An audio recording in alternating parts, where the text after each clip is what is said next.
Hello friends, I hope you all are starting hard and you very welcome. और I hope आप सब लोग videos and shorts को अच्छे से देख रहे होंगे और अपने नोट्स बना रहे होंगे, पढ़ रहे होंगे। और आज का क्वेश्चन जो है वो आपके सामने है।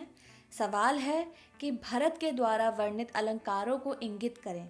रेचित, मस्तीकृता, प्रसन्नता, अश्वक्रांता। तो बेसिकली ये जो बी और डी वाला ऑप्शन है ये तो अलंकार है ही नहीं, ये तो भाई मूर्छना के नाम है। और ग्राम मूर्छना वाला टॉपिक भी जो है मैं क्लियर करा दूंगी आपको। एक क्वेश्चन उससे रिलेटेड भी है तो उसको मैं किसी और वीडियो पे कराऊंगी। अभी इस वाले को देखते हैं कि यहाँ पर अलंकार के बारे में पूछा गया है। भरत के द्वारा जितने अलंकार थे उसके बारे में। अलंकार होता क्या है? तो फिर तान, पलटा, आलाप, जिससे भी राग को सजाया जाता है, उसको अलंकृत किया जाता है, उसे कहते हैं अलंकार। ये वर्णों पर आधारित है और हमारे 4 वर्ण होते हैं: स्थाई, आरोही, अवरोही और संचारी। स्थाई वर्ण का अर्थ है यानी कि जब एक स्वर जो है बार बार आ रहा हो तो उसे कहते हैं स्थाई। और आरोही यानी कि हम सबको पता है सारे गामा पाधा निसा, 1 बाय 1 जब हम बढ़ते जाते हैं उसे कहते हैं आरोही। और अवरोही का अर्थ है यानी कि जब हम 1 बाय 1 पीछे की तरफ को आ रहे हैं, यानी कि सानी धप मगरेसा। और अगर इन तीनों को अगर मिला दिया जाए तो जो बनेगा उसे कहेंगे संचारी। और इसी प्रकार से है हमारे चारों के चारों वर्ण जिन पर आधारित है हमारे अलंकार।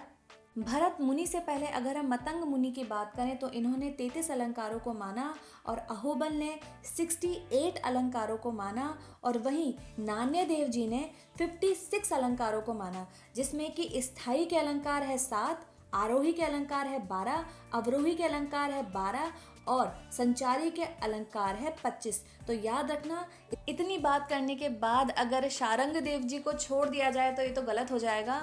और शारंग देव जी ने जैसे नान्यदेव ने किया था ना, वैसे ही उसी तरीके से इन्होंने भी स्थाई के 12, आरोह अवरोह के 12 और संचारी के 25 अलंकार इन्होंने माने हैं। लेकिन इनके कुल अलंकार जो हैं वो है 63, यानी कि 56 अलंकार तो इन्होंने वर्णों के आधार पर मान लिए, लेकिन जो उसके अलग हटके इन्होंने 7 अलंकार और इन्होंने बताए हैं, तो इसलिए इनके कुल अलंकार है 63। इतनी कहानी जानने के बाद अब बात करते हैं नाट्य शास्त्र के लेखक भरत मुनि की। तो इन्होंने कुल 33 अलंकारों को माना है और अलंकार के ध्वनि भेद भी बताए हैं, जो कि कुल 6 भेद हैं।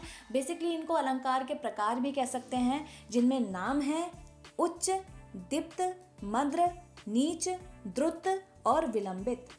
उच्च यानी कि जब हम ऊंचा बोलते हैं, दीप्त यानी कि जब हम और ऊंचा बोलते हैं, और मद्र यानी कि हमको पता ही है कि लौ है, मद्र सब तक हम सबने पढ़ा है। नीच यानी कि धीमे से भी धीमा। और द्रुत, अगर आप सबने तारक मेहता का उल्टा चश्मा देखा है तो दया भाभी को याद करो, जिस तरह से वो गुनगुन गुनगुन करती रहती हैं, तो उसी तरीके से ये भी है। और विलंबित यानी कि जब हम बहुत ही लंबा बोल रहे हैं। समझ गए?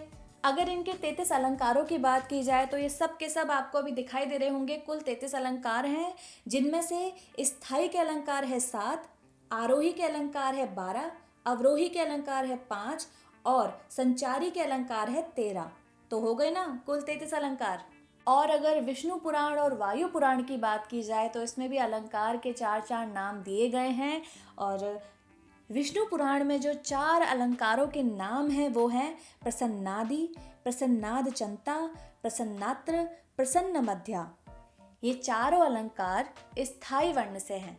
और वायु पुराण के 4 अलंकार जो कि है स्थापनी, क्रमरेजिन, प्रमाद, अप्रमाद, और ये चारों के चारों भी स्थाई वर्ण से ही हैं। आई होप आपको आज का ये वीडियो अच्छा लगा होगा। And if yes then do not forget to join me.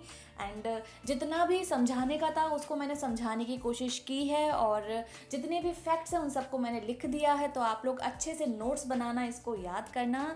And all the best, keep going. If you found this informative then do like, share, subscribe and comment and be regular.